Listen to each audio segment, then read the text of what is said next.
Today at Jodo Financial, we're going to see how you can use a Roth IRA for one of the most basic and important sources of money in your personal finance portfolio. First, we're going to take a look at some funny Reddit posts. After that, we'll take a look at the second most powerful aspect to the Roth IRA. Then, when combined, you'll see why you can use your Roth IRA as an emergency fund. So before I get into reading some of these Reddit posts, I want to put a disclaimer that it's okay to learn as you go and hopefully learn as you grow. We're having a little fun at their anonymous expense, but this stuff can be extremely difficult and it takes a long time to learn, and why we hope to use this channel to both educate and expand your knowledge on how to use these financial vehicles. So let's head over to the personal finance subreddit from 2020. I'm going to break out my phone here. And we're going to take a look at the first one. The title reads, regarding Roth IRAs, simply putting money into a Roth IRA does not invest the money. You also need to allocate those funds. So the post goes, I wanted to just make this short PSA to potentially prevent other investors who are new to Roths from making the same noob mistake I made. Following the advice learned from years of lurking on this sub, I opened a Roth IRA a little over 2 years ago. I ultimately ended up contributing the max 2 years in a row. That's good. But I kept monitoring the balance and saw that it didn't seem to be growing too much, but figured that was just a combination of the current market going up and down, plus my monthly contributions. Turns out the funds by default just sit in a money market holding account, not being invested. You have to manually allocate your funds to a specific investment or retirement target. Once you select your investment accounts, you can have your monthly contributions automatically go there instead. I'm sure this is super obvious for the majority of you, but sadly, I didn't know about it. Hopefully someone else can learn from me and not the hard way. Don't miss out on months or years of potentially growing and earning that compound interest like I did. So that's a really self-aware post that this person did in 2020.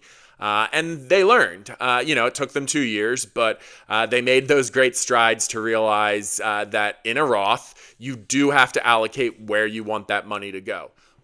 Before we move on to the next post, I just want to relate that this is a common mistake, and I think it's a little bit because of our language.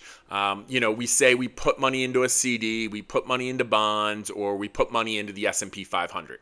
We also say that we put money into a Roth IRA, a 401k. The difference, though, between these is very important. I mean, the S&P 500, the CDs, those are investments. The Roth IRA and the 401k, they are tax-advantaged accounts where any type of investment can go in them. And, of course, you need to designate which investments those are going to be. I really like the post's edit, too. It says, I'm a little overwhelmed by all the messages of thanks I've received. It's a comfort to know I'm not the only idiot out there. And to that anonymous poster, we're all idiots. We're all trying to do our best and learn from our mistakes. And that's the most you can hope for. So let's fast forward to 2021, and we have a very similar post. And this time it's titled, My Roth IRA has not changed at all. What am I doing wrong? Sounds familiar. It continues after the title. I started a Roth IRA in January this year. I put in $6,000 for 2020 and $1,000 for this year.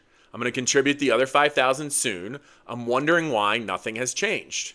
I also have a traditional 401k through my employer. I can clearly see the amount I've contributed, as well as the losses, gains from the market. What am I doing wrong with my Roth? So there we see again the problem that people are putting money into their Roth, but they're not investing it into the S&P 500. The good news is, if there were to have been a market crash, their money would have been nice and safe, but it's not earning interest and it's not earning any of the market growths. So we'll continue with 2022, another poster, and this time it's titled, You're supposed to invest your Roth IRA, not just deposit? And the post says, I, a 25-year-old, had no idea you had to invest your Roth IRA for it to grow until I saw a TikTok on it. Yes, I know. Please hold the judgments. This is a public education thing, not a me thing. And then finally, we fast forward to 2024 in the You Should Know subreddit. There's a friendly post that reads, Many people have taken the important step of opening a Roth IRA to save for retirement. This is great, but I've found from helping a few friends with their finances that often people don't realize you have to actually invest the money in the account. It does not automatically get invested. So that sums up all the posts that we read on Reddit here. And, it's a common mistake that people have been making since the inception of the Roth IRA. Learned this when my funds were sitting as cash reserves for a year, one of the comments said. Another comment reads, LMAO. I discovered in January that I forgot to invest my last batch of money, after the market went up, of course. And there's one final comment that I think is really important as we go forward in this video. No, you don't have to invest your Roth IRA funds, but you could. And so we're going to use that to transition to talk about using your Roth IRA as an emergency fund. So all those Reddit posts have really helped us learn that we can choose different investments for our Roth IRA, which can include an aggressive approach of individual stocks or index funds, but it can also mean letting it sit in cash reserves or other conservative investments. And the second thing that you need to know about Roth IRAs is that you can pull out your contributions at any time without any penalties or taxes. So if you put in $6,000 and it goes up to $7,400, you can pull out $6,000 without taxes or penalties. Also, if you put in the $6,000 and the market doesn't do as well and it goes down $300 to $5,700, you can pull out the entire $5,700. So the key features of the Roth that we're going to look at today are the fact that you can choose any investment, conservative or aggressive, and you can also pull out your contributions and only your contributions from your Roth at any time without taxes or penalties. So now we can combine this information, and it turns out that you can use a Roth IRA as an emergency fund. Since the definition of an emergency fund is cash that can be used as a safety net for unexpected expenses, it's satisfied by the two things that we already talked about: the ability to withdraw your Roth contributions at any time, and to be able to keep the money in conservative, highly liquid, and accessible assets. So I want to reiterate and be very clear here that not everyone should be using their Roth IRA as an emergency fund. It turns out very few people should probably be doing this, but you should check if you're on the list. So the first group I want to talk to are the young people that don't yet have an emergency fund and they can't max out the annual contribution on their Roth IRA. In 2024, a person can contribute up to $7,000. And, with tax-free growth and the power of compound interest, it's just so important that young people start saving in these tax-advantaged accounts as soon as possible. So since we'll go through and we'll show you how you can use it as an emergency fund, again, your first priority should be putting money into your Roth IRA and reaching that cap. And $7,000 can be a lot of money for a young person. So we realize that you might not be able to meet that $7,000 and in addition to that have an emergency fund. So again, as long as you keep the money conservative in that Roth fund, you can withdraw contributions and it can be your emergency fund. So again, young people definitely reach that cap of the Roth IRA before having an emergency fund outside of your Roth IRA.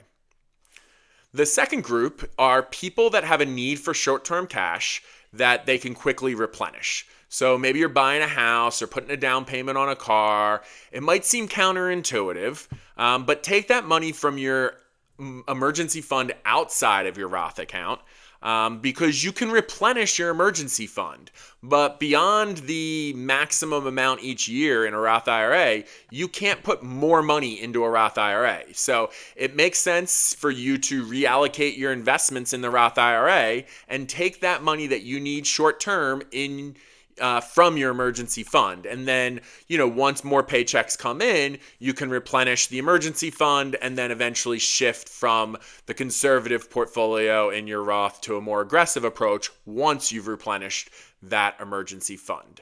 And finally, this might seem a little weird, but if there's a year that you can't max out your Roth IRA contribution, then you should take it from your emergency fund, put it into a Roth, put it in as cash, as all those people in Reddit did accidentally, And, if you need to use it as an emergency fund for that year, then you just take it back out of the Roth. But if you don't need it, you can slowly replenish the emergency fund. And once again, it's always better to put money into the Roth tax advantaged.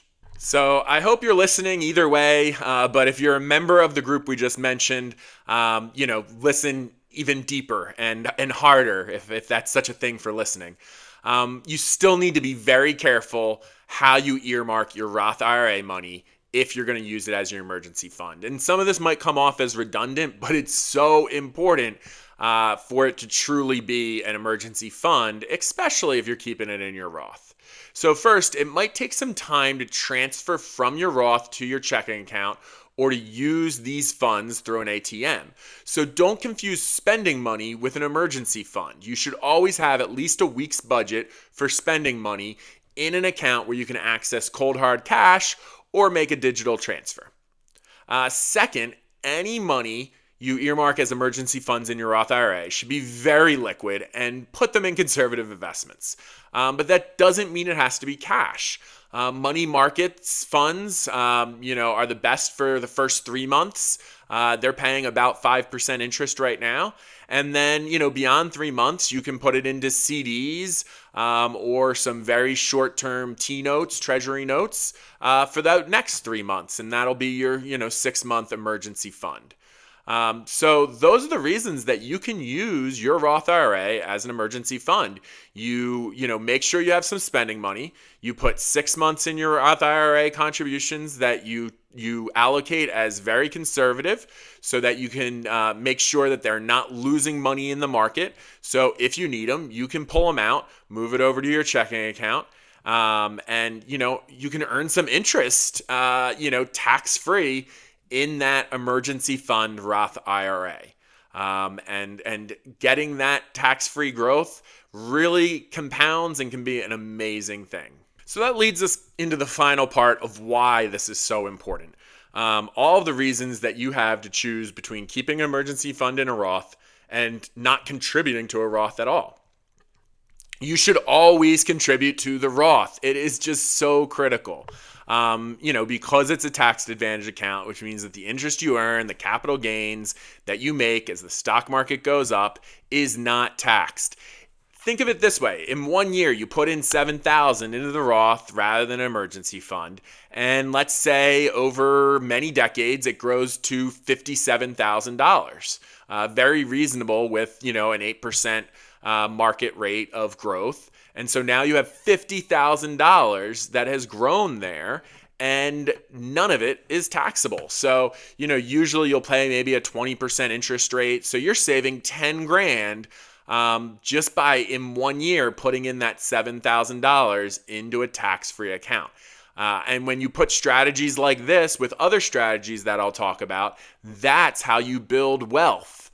And that's all we're here to do. We're all here to build that wealth. The second reason this strategy is so important is that contribution limits aren't dependent on a previous year's contributions. So, we've kind of said this throughout the video, but, once you forego that opportunity to put in the $7,000, maybe because you put it into a savings account instead, that next year you can't put in $14,000. You'll again only be able to put in up to the maximum for that 1 year. So it is so important that, either for young people that they put in the max, even having to forgo the traditional emergency fund, or like we said, people that might need some money, pulling it out of their emergency fund. Another little paradox, and these are the things I love so much in alternative personal finance, is that for most people, the psychology of it is it's probably safer for you to keep your emergency funds in a Roth IRA rather than a savings account. In a savings account, you might be tempted to go on that extra vacation, or you might be tempted to spend a little bit more on gifts at Christmas time. Whereas if it's in your Roth IRA, you're not going to go to the trouble to touch it, and truly, you shouldn't be touching your emergency fund anyway. So I think that's a really nice bonus to this alternative strategy that might not be realized by those that are good with their finances. But let's be honest, we're not all perfect when it comes to staying away from the piggy bank. And this is one way to kind of put a lock on the piggy bank by keeping those emergency funds behind the Roth IRA wall. Well, thanks for watching this video. If you like hearing different viewpoints in personal finance, then please subscribe so I can continue making this content.